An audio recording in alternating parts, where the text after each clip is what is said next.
If you're learning to scratch and you've hit a wall with the flare technique, trust me, you're not alone. This is where so many DJs get stuck. Most DJs begin by learning closed fader techniques like the transformer scratch.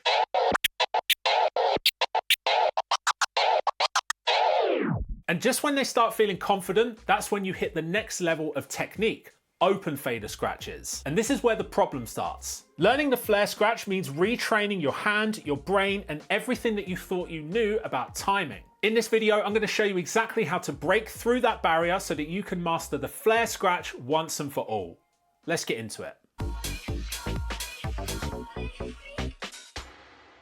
Learning open fader scratches like the flare scratch is the first technique that will take you from your scratching sounding pretty decent to sounding absolutely pro level. It will also open the doors for scratches like the 2-click flare, aka the orbit scratch, and even the boomerang scratch. These are the kind of scratch techniques that are going to take you to that next level. And it's a super common barrier with DJs learning to scratch. I've seen DJs hit this wall inside my online scratching community. People who have bought my course come up against this hurdle all the time, and I'm going to show you everything you need to know to break through it. And by the way, for this video, I'm using my own scratch sample tool. If you would like to download it so that you've got the same samples that I'm using in this video, plus some free detailed scratching lessons, then just hit the link in the description and I'll send them to your email. 99% of DJs, when they get to this point, all of their learning has been closed fader scratches like the transformer.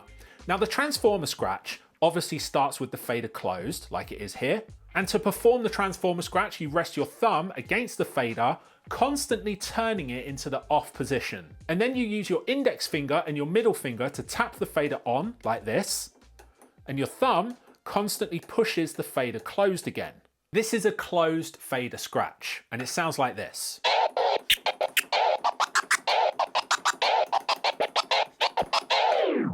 The flare scratch turns that on its head because it starts with the fader open. So right here, we've got the fader open, and what we do is we let the sound play forward and we turn the fader off and on just once to create two sounds, like that.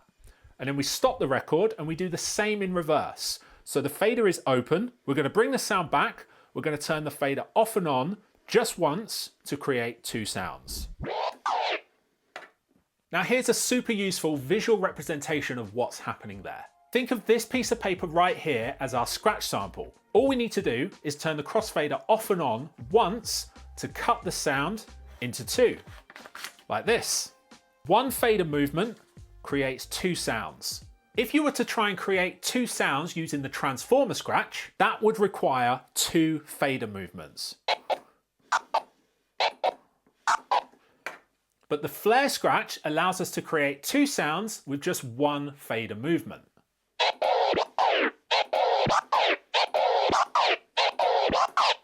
And that right there is precisely why these are game-changing techniques. Because that means you can make three sounds with two movements. That's the 2-click flare. It means you can make four sounds with three movements. That's the 3-click flare. This allows you to scratch faster, more intricately, with less crossfader effort.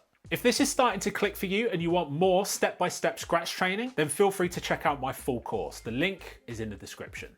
So let's go over again what the flare scratch is, and we'll slow it right down. So I'm using sample number 4 on my scratch tool.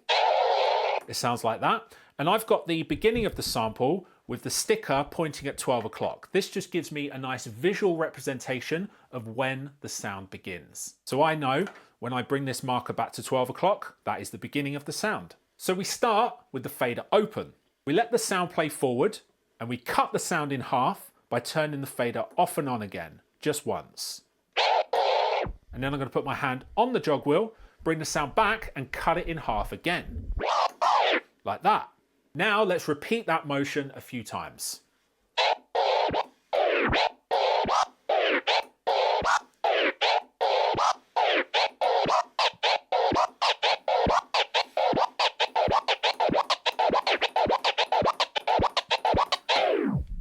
If you're finding this helpful, then trust me, you'll love the full course. It goes way deeper into every scratch technique. The thing that most DJs struggle with when learning the flare scratch is as soon as they move the jog wheel, their hand is used to moving the fader. But we need to get used to letting the jog wheel move before we move the fader. So we let the jog wheel move, and then we move the fader.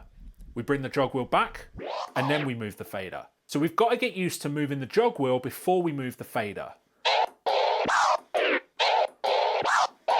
This rhythm here of flare scratch is a really good one to learn because there's a rhythm to it. You let the sound move, you move the fader, and then you move the sound back, and you move the fader. There's a real quantization to this pattern.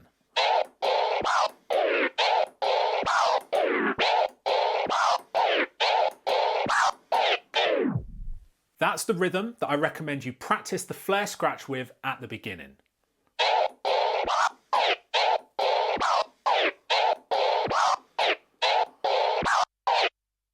Now, I'm not going to lie to you, at first, if you're used to doing the transformer scratch and you've never flared before, this is going to be tricky. But the whole point of this video is to give you all of the tools that you need to break through it. Once you know precisely what you need to do by watching this video, then it's all about drilling and practicing until it clicks. This is exactly the kind of thing that I break down step by step in my full course. Not just the technique, but how to train properly so that it sticks. I still remember when I first learnt the flare scratch, and it was super tricky at first. And initially I spent time working out exactly what the flare scratch was before attempting to do it. And that way, when I started practicing, I knew precisely what the goal was and I knew what I was aiming for. And this video should do that for you. When you are practicing the flare scratch, be sure to use a longer scratch sample. Samples number 1 and 4 on my free scratch tool are perfect for this. Once you do feel comfortable and confident with the flare scratch, then it's time to move on to the 2-click flare, which is exactly the same thing, except we move the fader twice instead of once. This is also known as the orbit scratch, and it sounds like this. So again, we start with the fader open, we let the sound play, and rather than moving the fader off and on once, we move it off and on twice. Stop the sound and do the same on the way back.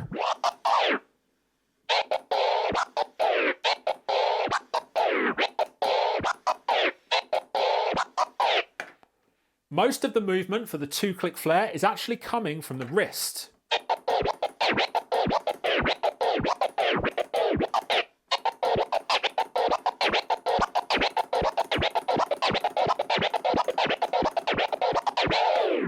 And you can see this kind of pinching motion that I'm moving the fader with as I get faster with the 2-click flare.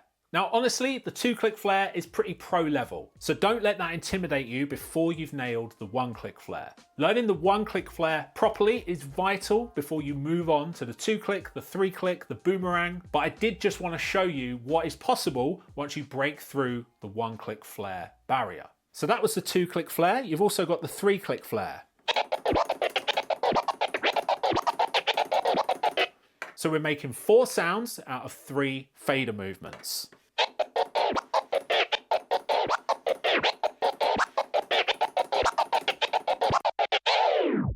And then beyond the 3-click flare, you've got the boomerang scratch.